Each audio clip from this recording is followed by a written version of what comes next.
É um primeiro tempo do Flamengo campeão da Libertadores 2021.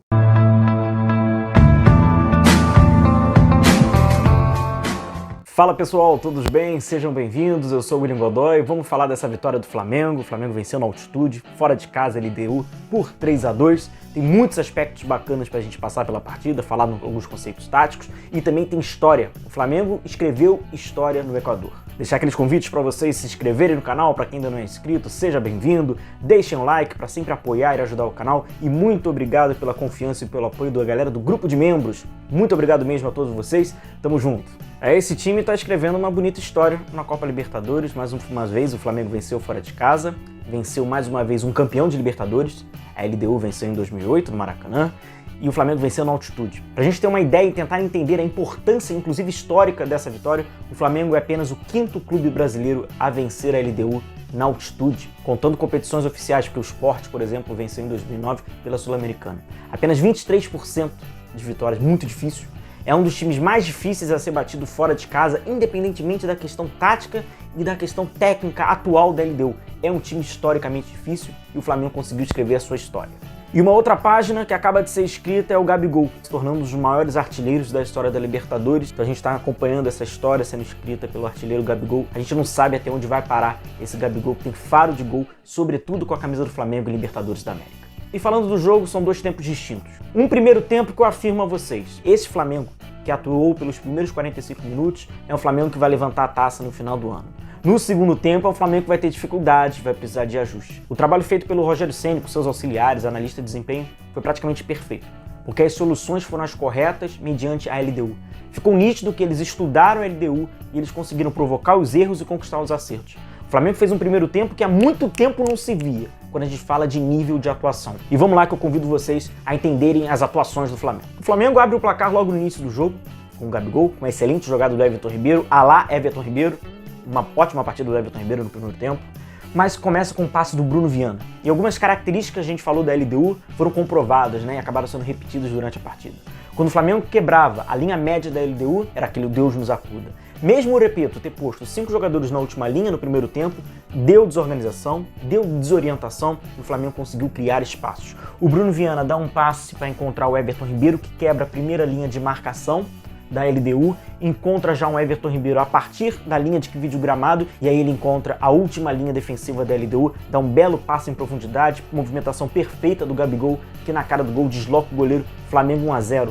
Passe muito importante do Bruno Viana, a importância de ter um zagueiro em passe vertical, e do Everton Ribeiro, que com a sua individualidade conseguiu criar uma oportunidade. É a marca do Everton Ribeiro, é isso que a gente exige e pede a ele. E uma das características positivas do Flamengo nesse primeiro tempo foi saber jogar sem bola, e observem, bloco médio. O Flamengo marcou em bloco médio, logicamente com a vantagem do resultado também não tinha tanto a necessidade, então a gente não pôde comprovar qual seria a verdadeira altura do bloco do Flamengo, mas não importa, o Flamengo fez o bloco médio perfeito e essa linha média, ela conseguiu diminuir os espaços, ela diminuiu as possibilidades de passe e é isso que se exige quando faz o bloco médio. Você dá parcialmente uma liberdade de construção para o adversário e parcialmente a profundidade. Mas ele trouxe segurança ao Flamengo, ficou nítido que a LDU não sabia o que fazer e ficou extremamente desconfortável com a altura do bloco médio do Flamengo. O segundo gol do Flamengo nasce numa roubada de bola no meio campo, sobra para o Diego, que encontra o João Gomes dá um passe belíssimo de letra, um belíssimo gol coletivo do Flamengo. O João Gomes de letra encontra o Bruno Henrique,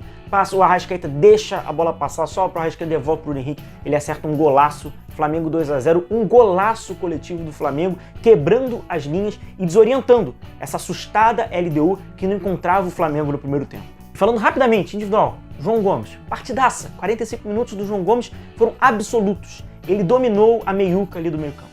Se a gente vê a pouquíssima idade, a pouquíssima experiência do João Gomes, a altitude, e ele conseguiu performar tão bem. Parecia que ele já tinha 4, 5 Libertadores nas costas. Ele dominou, conseguia encontrar passes nas verticais, quebrava a linha média da LDU com muita facilidade e marcava. Com muito dinamismo, roubava a bola, brigava pela segunda bola.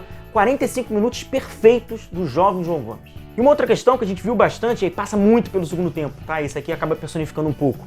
É a movimentação na organização ofensiva da LDU. Ela busca muitos corredores. Ela não conseguiu encontrar os corredores. O Flamengo teve um bloco de marcação muito correto, tanto na vertical quanto na horizontal. Então, por mais que houvesse uma liberdade nos corredores, o Flamengo conseguia fazer movimentos horizontais, enquanto a bola fazia a sua trajetória, então o Flamengo conseguia diminuir o espaço. A LDU chutou pouquíssimo no gol do Diego Alves, porque o Flamengo estava fazendo um bloco perfeito, mas isso aqui acontece no segundo tempo. E aí o jogo muda bastante característica, que é uma LDU utilizando muitos corredores e esse bloco da horizontal do Flamengo não começa a navegar tão bem.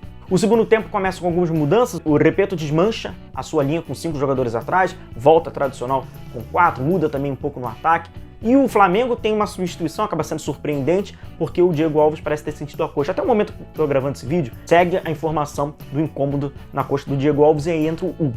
Em seguida também saiu o João Gomes, que entrou o Hugo Moura. O João Gomes cansou, gastou tudo dos 45 minutos nessa excelente primeira etapa que ele fez. Mas vamos passar pelo gol da LDU. Inicia com uma inversão e a marcação do Flamengo não conseguiu diminuir o espaço como deveria. E a gente está falando de altitude, é muito difícil analisar jogo em altitude. Porque a altitude ela é subjetiva, mas ao mesmo tempo ela é objetiva, porque ela interfere diretamente, sobretudo em times que a gente sabe, né, jogadores que não estão acostumados. O Everton Ribeiro não conseguiu fazer a recomposição necessária, o apoio necessário defensivo ao Isla, ele estava na última linha, era necessário que o Everton Ribeiro tentasse agilizar enquanto estava nessa trajetória da bola.